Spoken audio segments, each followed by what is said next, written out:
cepat. Abang nak tanya. Lagi hari suka makan apa lagi? Cepat. Tengok sana. Adik nak order yang nombor berapa?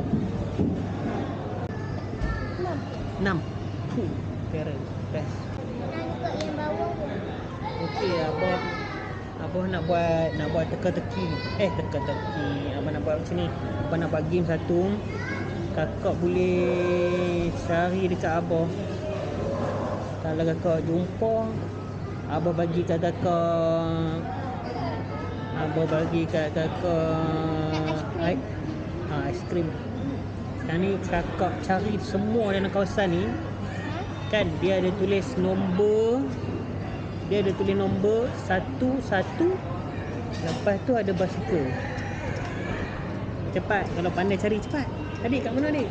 Dia ada gambar 11 ada basikal. Cepat, kat mana adik? 11 ada basikal.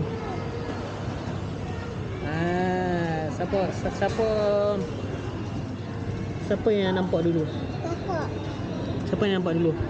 Kakak ke adik? Cepat lah. Bagi satu lagi game tak? Kalau kau betul abang beli aiskrim. Kau cari dekat abang RM RM1. Cepat. RM RM1 dia ada dekat plastik. Dia ada dekat plastik. Tu warna kuning tu. Yang satu. Okey. Betul. Satu gilas. Abang tanya kat kau.